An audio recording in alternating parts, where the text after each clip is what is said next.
The flash of red and blue lights in Marcus Chen's rearview mirror sent ice through his veins. He wasn't speeding. The dashboard showed exactly 35 miles per hour, and his black Toyota Camry had just passed inspection last week. As he pulled over beneath a flickering street lamp, wet snowflakes starting to dust his windshield, a voice in his head whispered that this wasn't about any traffic violation.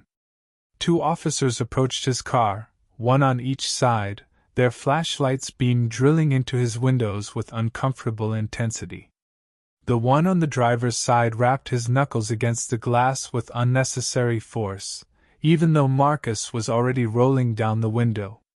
The nameplate read, "Brady," but the officer's face carried something that had nothing to do with law enforcement, a hunger for dominance that Marcus had seen too many times in his 15 years as a city council member. "License and registration," Brady barked without greeting, his voice carrying that familiar mix of authority and aggression. Marcus reached slowly for his wallet, hyper-aware of the second officer's hand resting on his holster, Officer Thompson, according to his nameplate, playing the role of intimidator with practiced ease. What these officers didn't know was that they just stopped the chairman of the Police Oversight Committee. But Marcus kept that information tucked away in his breast pocket along with his ID, curious to experience firsthand what ordinary citizens faced on these cold Baltimore nights. As more snowflakes fell and the officer's demeanor grew increasingly hostile, Marcus realized this traffic stop was about to become either the biggest mistake of these officers' careers, or the most dangerous moment of his life. Just hours earlier, Marcus had stood before the city council, his tailored navy suit a shield of professionalism as he fought against the police department's request for military-grade equipment. As finance committee chairman, he'd argued that the funds would be better spent on community programs and officer training. The debate had been heated, voices rising as the evening stretched into night, but Marcus had maintained his characteristic composure, the same composure his father, a former police captain, had instilled in him through years of careful guidance. "A badge is a symbol of service, not power," James Chin used to say, polishing his captain's insignia at the kitchen table. Those words had shaped Marcus's path from a bright-eyed law student to his current position as the youngest finance committee chairman in Baltimore's history. At 45, his salt and pepper hair and warm brown eyes gave him an approachable authority that served him well in the council chambers. The 5-hour budget meeting had left him exhausted, his shoulders heavy with the weight of fiscal responsibility and community trust. His wife Sarah had texted twice during the proceedings. Dinner would be in the microwave, as always on these late nights. The thought of her understanding smile and a warm meal had been carrying him through the bitter 20-degree weather, until those police lights changed everything. Marcus watched in his side mirror as Officer Brady circled his car like a predator, boots crunching in the fresh snow. The council member's mind raced through the countless civilian complaints he'd reviewed over the years, reports of harassment, intimidation, abuse of power. He'd read them all with professional detachment, making notes and recommendations. Now, with his hands gripping the steering wheel at exactly 10 and 2, he was living what so many citizens had described in those manila folders stacked on his desk. His father had taught him the proper procedures for traffic stops: keep your hands visible, move slowly, speak respectfully. But James Chin had also taught him something else, that real change often required personal sacrifice. As Officer Thompson's flashlight beams swept across his expensive leather seats and council briefcase in the back, Marcus made a decision. His City Council Idaho remained tucked away in his breast pocket, a card that could end this harassment instantly. Instead, he chose to experience this stop as just another citizen of Baltimore, knowing that what happened next could either validate or shatter everything he believed about his city's police force. The wind picked up, rattling bare branches above the street lamp. More residents were appearing at their windows now, cell phones recording the scene unfolding below. Marcus could see their dim figures behind curtains and blinds, silent witnesses to whatever was about to transpire. His fingers, growing numb in the freezing air, tightened on the steering wheel as Officer Brady approached his window again. In the harsh glare of the police spotlights, Marcus thought about the manila folders again. All those complaints he'd reviewed, all those citizens who felt powerless against the system meant to protect them. He'd spent his career trying to bridge the gap between the police and the community, believing that understanding and reform were possible. Now, as snowflakes collected on his windshield and Officer Brady's hand moved to rest meaningfully on his holster, Marcus Chin was about to discover exactly how wide that gap had become. "Step out of the vehicle," Officer Brady commanded, his breath forming clouds in the frigid air. When Marcus didn't immediately comply, Brady's voice took on a dangerous edge. "I said, step out of the vehicle, sir." Marcus knew his rights. There was no legitimate reason for him to exit his car. His father had warned him about situations like this, where procedure gave way to power plays. But he also knew that rights meant little when faced with an officer determined to assert his authority. With deliberate movements, he unbuckled his seatbelt and opened the door. The bitter cold hit him like a physical blow. His suit jacket, appropriate for heated council chambers, offered no protection against the winter night. Snow was falling harder now, collecting on his shoulders and $200 tie as he stood under the harsh street light. Officer Thompson trained his flashlight on Marcus's every movement, while Brady circled him with calculated slowness. "Hands where we can see them," Thompson ordered, his own hand still resting on his holster. Marcus raised his hands slightly, maintaining his dignity despite the humiliation. He noticed both officers had their body cameras turned off, a direct violation of department policy that he himself had helped implement. The realization sent a chill down his spine that had nothing to do with the weather. Curious faces appeared in nearby windows, phones recording the scene. Marcus could imagine the video spreading across social media by morning. A well-dressed Asian man being harassed by police in the snow. But he wouldn't be just another viral victim. He was gathering evidence with every passing moment. "So," Brady said, stopping in front of Marcus and deliberately invading his personal space. "You think you know more about traffic laws than a police officer? Want to argue about your taillight?" His coffee-scented breath was hot against Marcus's face. "No, sir," Marcus replied calmly, even as his teeth began to chatter. "I simply wanted to point out that there might be a misunderstanding." His corporate training in dealing with difficult situations was proving useful, though it had never prepared him for this level of intimidation. Officer Thompson's voice carried from behind the car. "Hey Brady, this guy's got some fancy stuff in here. Custom leather seats, high-end laptop." The younger officer's tone suggested this discovery only confirmed their suspicions about Marcus. "Oh really?" Brady's mock interest dripped with contempt.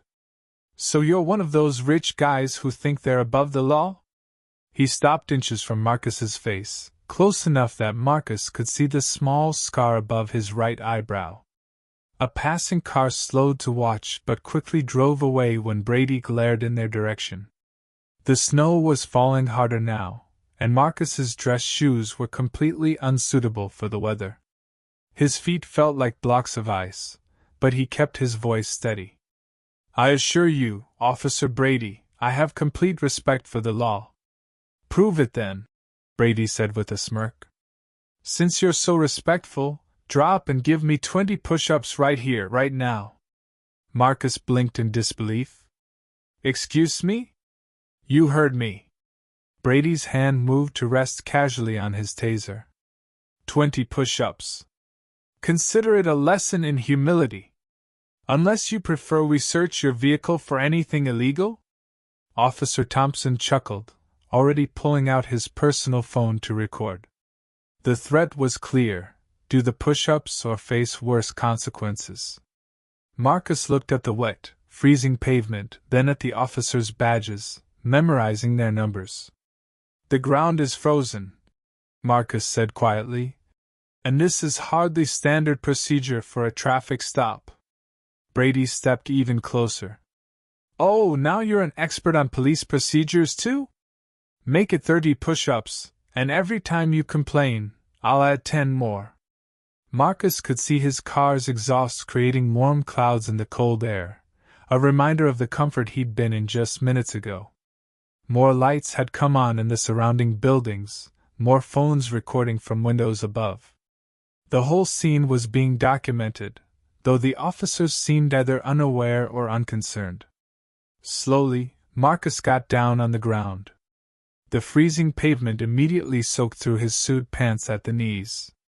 He placed his hands on the wet ground, the cold biting into his palms like needles. His wedding ring clinked against the frozen concrete, a sound that reminded him of Sarah waiting at home, unaware that her husband was being humiliated on a snowy Baltimore street. Count them out loud, Brady ordered, clearly enjoying his power trip. And make sure they're proper push-ups. No half measures here. As Marcus began the push-ups, his voice steady despite the humiliation, his city council Idaho slowly worked its way loose from his breast pocket. With each push-up, the leather wallet inched closer to falling, while Officer Thompson walked around him, recording everything on his phone and adding his own commentary. This is what happens when people don't respect authority, Thompson said to his camera, laughing. Marcus kept counting, his arms shaking from both the cold and exertion. His once pristine navy suit was now soaked through from the snow and slush.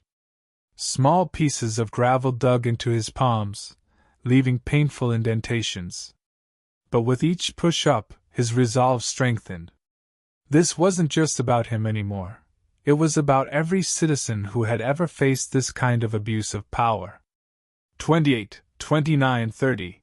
Marcus counted the final push-ups, his arms trembling.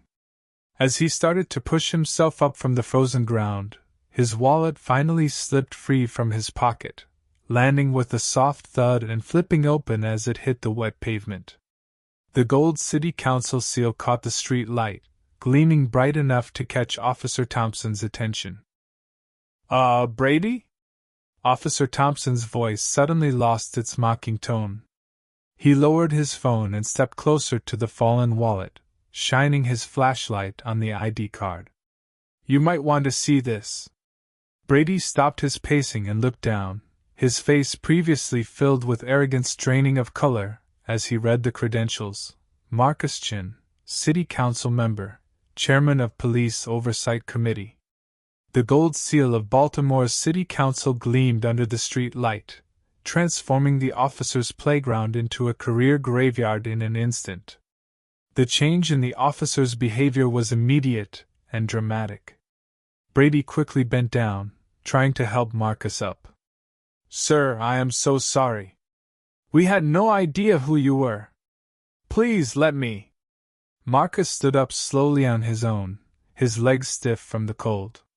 His once immaculate suit was ruined, wet patches on the knees and elbows, tie dripping with dirty slush, small tears in the fabric from the rough pavement. He reached down and picked up his wallet, brushing off the snow with deliberate calmness. "Officer Thompson," Marcus said quietly, looking at the younger cop who was now frantically trying to delete the video from his phone. "I wouldn't delete that if I were you. Destroying evidence is a serious offense." Thompson's hand froze over his phone screen. Both officers stood in uncomfortable silence as Marcus brushed off his suit as best he could. The snow continued to fall around them, but the atmosphere had changed completely. The power dynamic had shifted, and everyone knew it. "Sir, please understand," Brady started, his voice now almost pleading. "This was just a routine traffic stop that got a bit out of hand. We meant no disrespect." Marcus turned to face him, his expression calm but his eyes intense. A routine traffic stop for a taillight that isn't actually broken, with both of your body cameras conveniently turned off? He glanced meaningfully at the dark cameras on their uniforms. The officers exchanged nervous glances, aware of the residents in nearby buildings still recording everything on their phones. Mr. Chen, sir. Thompson stepped forward. We can explain everything. Maybe we could talk about this somewhere warmer? There's a coffee shop just around the corner. No, thank you, Marcus replied, his voice carrying a chill colder than the winter air. I think we've had enough conversation for tonight. He walked back to his car, his shoes squishing with each step, leaving wet footprints in the snow. Before getting in, he turned to face the officers one last time. Officers Brady and Thompson, I suggest you both prepare detailed reports about this incident. Include everything: why you really pulled me over, why your body cameras were off, and why you thought it appropriate to make a citizen do push-ups in freezing weather during a traffic stop. The officers stood rigid, knowing their careers might be over. Brady opened his mouth to speak again, but Marcus held up his hand. Submit those reports to my office by 9 a.m. tomorrow, he continued. And Officer Thompson, I expect the complete, undeleted video from your phone to be included. He checked his watch, now speckled with melting snowflakes. You have about 8 hours. Good night, gentlemen. Marcus got into his car, the warmth of the heater hitting his wet clothes. As he drove away, he watched in his rearview mirror as the two officers stood in the falling snow, looking like statues under the streetlight. They had no idea that their small power play would lead to the biggest police reform their city had ever seen. Tomorrow would be a busy day at the city council, but tonight Marcus had experienced something that would change not just his perspective, but the entire police department's future. Sometimes, he thought, the most powerful lessons come from the most humbling experiences. His father's words echoed in his mind.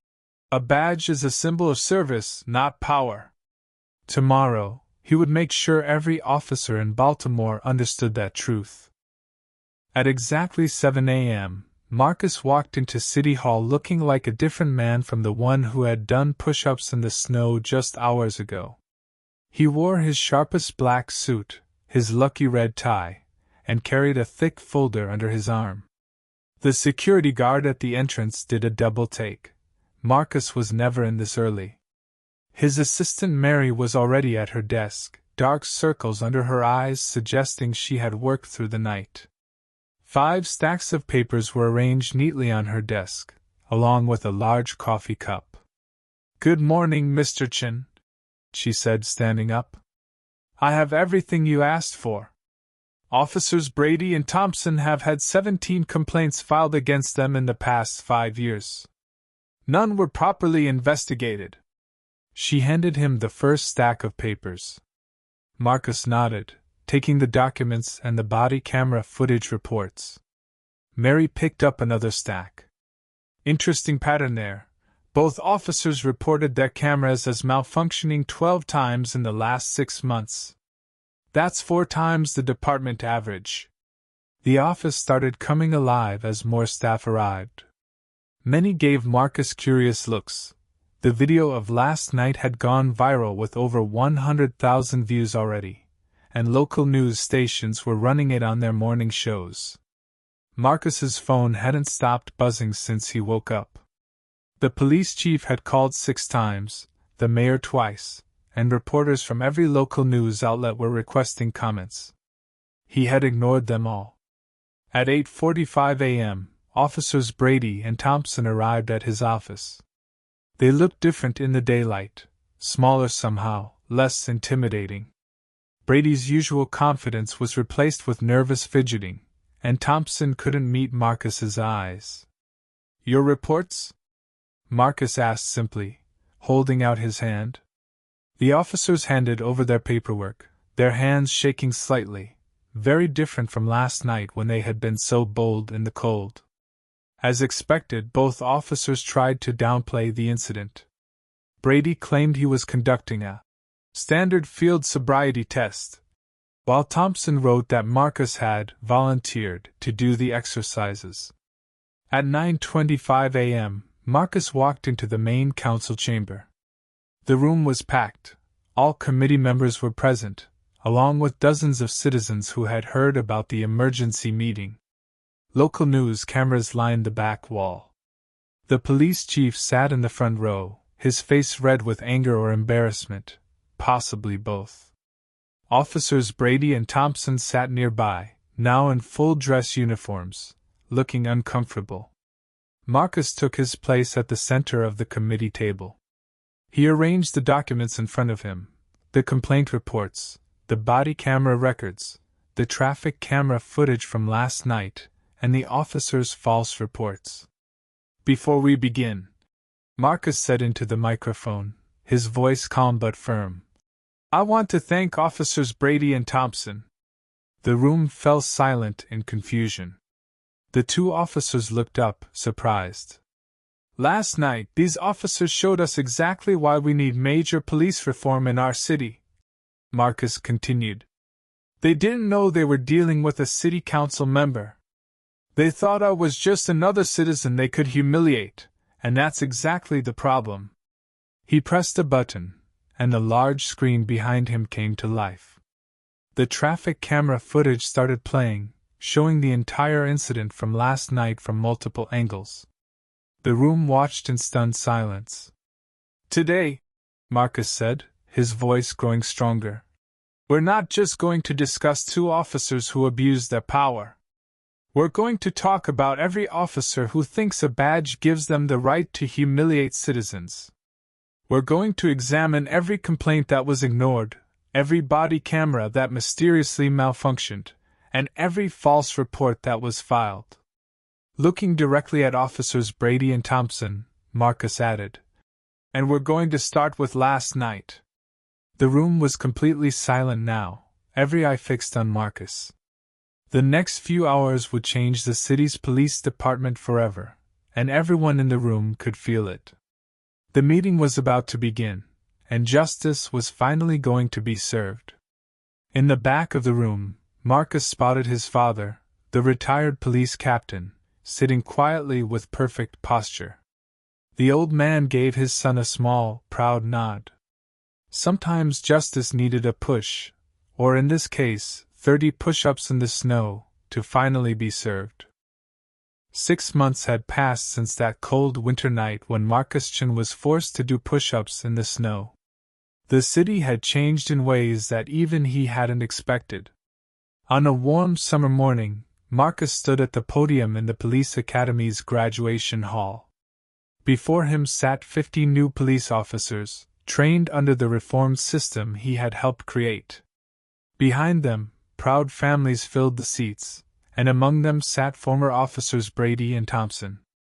The two former officers hadn't disappeared after their resignation. Instead, something unexpected had happened. 3 months ago, Brady had reached out to Marcus with a surprising request. He wanted to help train new officers on what not to do. Thompson had joined him, and together they now shared their story as a powerful lesson about abuse of power. Look at the person sitting next to you, Marcus began his speech. That person isn't just your fellow officer. They're your conscience, your witness, and a reminder of what good policing means. The new graduating class looked different from previous years. More women, more minorities, and every single one had gone through extensive community service as part of their training. They had worked in homeless shelters, youth centers, and elderly homes before ever touching a badge. 6 months ago, I stood in the snow, humiliated by officers who had forgotten their true purpose, Marcus continued. Today, I stand here proud to see officers who understand that a badge is not a weapon, but a symbol of trust. In the front row, Chief Williams nodded. He had surprised everyone by embracing the reforms after the initial resistance, becoming one of their strongest supporters. He had fired 12 officers for misconduct and promoted others who showed true community leadership. Mary, Marcus's assistant, walked up and handed him some papers, the latest statistics, hot off the printer. Marcus smiled as he read them to the crowd. In the past 6 months, civilian complaints have dropped by 70%. Community trust in police has increased by 65%. Response times have improved, and most importantly, both citizens and officers report feeling safer. Brady shifted in his seat, his face showing a mix of shame and hope. His teenage son sat next to him, watching the new officers with admiration. Thompson's wife, who had cried at the press conference 6 months ago, was now smiling, her hand resting on her husband's shoulder. But the most important change, Marcus said, isn't in these numbers. It's in the stories I don't hear anymore, stories of fear, humiliation, and abuse of power. Instead, I hear new stories, officers helping elderly citizens with groceries, playing basketball with neighborhood kids, and truly serving their community. Marcus's father sat in the back, wearing his old police captain's uniform. He had been instrumental in designing the new training program, sharing 40 years of experience about what good policing really meant. The ceremony concluded with something new. Each officer took an oath not just to uphold the law, but to serve the community with respect, dignity, and compassion. As they received their badges, each one was paired with a civilian advisor who would work with them during their first year. After the ceremony, Brady approached Marcus. "Mr. Chin," he said, looking down at his feet, "I never properly apologized for that night. What we did, it was wrong. Thank you for turning it into something good." Marcus shook his hand. "Sometimes our worst mistakes can lead to the best changes." As Marcus walked out of the academy building, he saw 2 of the new officers helping an elderly woman cross the street with her groceries. On another corner, an officer was showing neighborhood kids how to use the patrol car's radio. His phone buzzed. Another city had called, wanting to learn about their reform program. The changes they had made were spreading, creating ripples far beyond their city limits. That night, as summer stars replaced winter snow, Marcus drove past the spot where he had done push-ups 6 months ago. A new community police center stood there now, its windows warm and welcoming. Inside, officers and citizens sat together, not as powers and subjects, but as partners in making their city better. Sometimes, Marcus thought 30 push-ups in the snow could change the world, or at least start the process. Have you witnessed or experienced interactions with law enforcement that left you concerned? Your voice matters in shaping how policing works in your community. Here are ways to make a difference. Document everything. Like the citizens who recorded Marcus's encounter, use your phone to safely and legally record public interactions with law enforcement. These recordings can promote accountability and protect rights. Know your rights. Learn about your legal rights during police encounters. Local civil rights organizations often offer free workshops and resources. Engage with local government. Attend city council meetings, especially when police funding and policies are being discussed. Your presence and voice can influence decisions that affect your community. Support reform initiatives. Look for organizations in your area working on police reform and community policing programs. Consider volunteering or contributing to their efforts. Share your stories. If you have experiences with law enforcement, positive or negative, share them through proper channels. Contact your local representatives, submit them to oversight committees, or speak at community forums. The power to create change starts with individual actions, just like Marcus's experience sparked reform in his city.